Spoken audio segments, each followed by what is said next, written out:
Hello, everyone, welcome back to the channel Global Times USA. Please subscribe and like my videos because today's story is one that's shaking the foundations of global politics, naval strategy, and economic warfare all at once.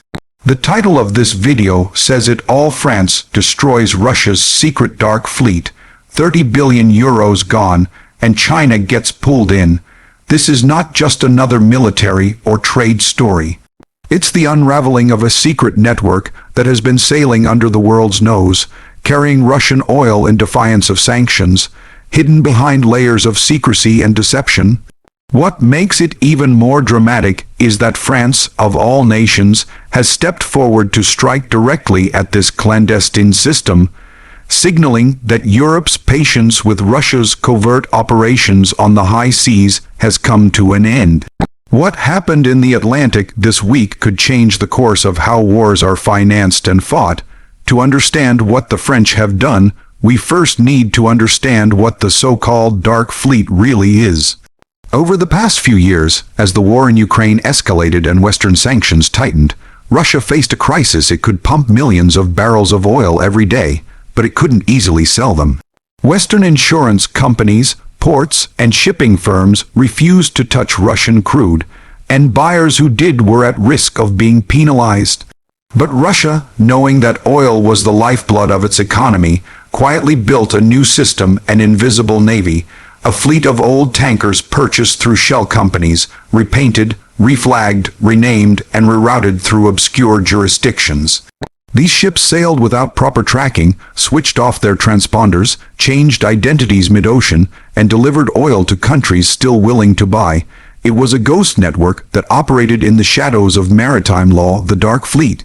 On paper, many of these ships no longer belonged to Russia. They were supposedly owned by companies in Dubai, Singapore, or the Marshall Islands, but everyone in the industry knew where the money came from and where the oil went.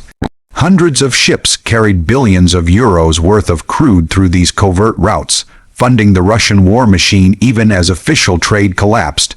France decided enough was enough. Acting on intelligence shared by European allies, the French Navy intercepted one such vessel, the Boracay, near its territorial waters. This ship was suspected to be part of the Russian shadow network. When French commandos boarded it, they found the ship's captain was Chinese, its papers forged, and its cargo traced back to Russian ports. The seizure was not just about one ship. It was a warning shot across the bow of an entire hidden empire at sea. From the outside, the Boracay looked like any other tanker, large, rusty, with dull gray paint and a crew of men from different countries. But its exterior told a story of deception. No flag was flying high, its identification number was faded, and even its nameplate seemed hastily reattached. The radar signature of the vessel had been intermittent for weeks, switching off in the Baltic and reappearing in the Atlantic. To casual observers, it was just another old freighter, but to French intelligence, it was a moving vault of illicit wealth. Naval satellites had followed it for days, watching its path weave erratically between shipping lanes, sometimes slowing to meet other tankers in mid-sea, a classic sign of ship-to-ship oil transfers meant to disguise origin. When French warships moved in, they already knew what they were dealing with. The exterior may have been rusting and inconspicuous, but beneath that shell was the machinery of a global sanctions busting operation. Inside the ship, the picture was starkly different. The interior of the Boracay was not the gleaming control room of a modern commercial vessel. It was more like a relic from the 1990s. Pipes rattled, walls were streaked with oil, and navigation screens were patched together from mismatched parts. Crew members lived in cramped quarters, sleeping 2 or 3 to a cabin, with minimal amenities. The control deck was cluttered with maps, wires, and handwritten logs rather than digital records. French investigators later found that certain gauges had been tampered with, and a secondary communications system had been installed likely to maintain contact with handlers without triggering detection. In one corner of the engine room, hidden behind a welded panel, they found a backup hard drive containing coded cargo data. The whole interior was built for one thing: to operate quietly, move fast enough, and never get caught. Comfort, safety, and even legality were sacrificed for secrecy. This was the heartbeat of Russia's shadow economy, floating on salt water. The crew's story added another layer of complexity. They came from several countries: India, the Philippines, China, and Russia, and most of them claimed they had no idea who truly owned the ship. The Chinese captain, now detained by France, said he was simply following orders from a Hong Kong-based logistics firm. But the paper trail led to a Russian oil intermediary tied to the state energy giant Rosneft. Every wire payment, every email, every falsified cargo declaration connected back to Russian interests. The French knew what they had seized was not just a ship, but a node in a vast network worth tens of billions of euros per year. The Dark Fleet was more than transportation; it was financial oxygen for Russia's war chest. Now, if we look at the performance of this operation in the strategic sense, it becomes clear why this fleet was so effective for so long. Each ship in the network could carry up to 700 barrels of oil. Multiply that by hundreds of vessels operating continuously, and you get millions of barrels moving every week outside the legal trade system. These ships were slow, yes, but they were persistent and hard to trace. Many of them operated without GPS for days, using old-school navigation to avoid satellite tracking. Others repainted themselves mid-voyage or conducted transfers at night under total blackout. Their endurance was impressive. A single tanker could cross from the Baltic to Asia without entering a major port. Performance was measured not in knots or horsepower, but in invisibility and resilience. The Russians had built a logistical miracle in the shadows until France tore off the mask. Safety, however, was the Achilles heel of this secret fleet. Because they operated outside normal regulation, these ships were disasters waiting to happen. Many were decades old, with corroded hulls, faulty pressure systems, and outdated navigation equipment.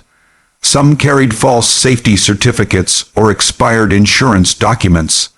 The Boracay itself had no verified inspection record for 2 years. Had it suffered a leak or explosion near the French coast, it could have caused an environmental catastrophe. That was part of the justification for France's bold move officially. It was about maritime safety and environmental protection. But everyone knew the real reason was political. The French Navy executed the operation flawlessly. They boarded from helicopters at dawn, secured the deck, detained the crew without casualties, and escorted the tanker to Brest under armed guard. For France, this was both a law enforcement success and a geopolitical statement. The safety protocols that the Shadow Fleet ignored had become the very excuse for their downfall. Unique selling points in a conventional review: we talk about what makes a product special. In this case, the Dark Fleet's selling points were its secrecy, flexibility, and deniability. It allowed Russia to sell oil under the table, collect hard currency, and keep its war economy running. It gave middlemen in China, India, and the Middle East opportunities to profit from discounted crude. It gave smaller nations plausible deniability when buying energy without violating sanctions directly. The system was brilliant in its design because it turned the vastness of the ocean into a legal gray zone. No one controls the high seas completely, and that loophole became Russia's advantage. Even as Western nations tracked hundreds of tankers with satellite imagery, the network kept growing. For every ship detained, 3 more appeared. The Russians used front companies, dummy insurers, and layers of ownership so complex that tracing them was nearly impossible. It was in many ways the perfect invisible supply chain until France found a way to break it physically, not just financially. The price of this confrontation is immense. France claims the Dark Fleet finances around 30 billion euros of Russia's war effort every year. That's money used to buy missiles, drones, and ammunition for the front lines in Ukraine. By seizing one ship and signaling that more will follow, France aims to choke this revenue stream, But the cost to global markets could also be high. Cutting off shadow shipments may reduce global oil supply by several 100,000 barrels per day, driving up prices. China, which buys large volumes of Russian crude, is now caught in the middle. The captured ship's Chinese captain brings Beijing uncomfortably close to the scandal. China's government insists it has no role in the operation, but Western analysts believe Chinese middlemen and insurers have quietly enabled the trade. The diplomatic tension is rising. If France continues such seizures, China may respond politically, and Russia will accuse Europe of maritime piracy. The ripple effects are global.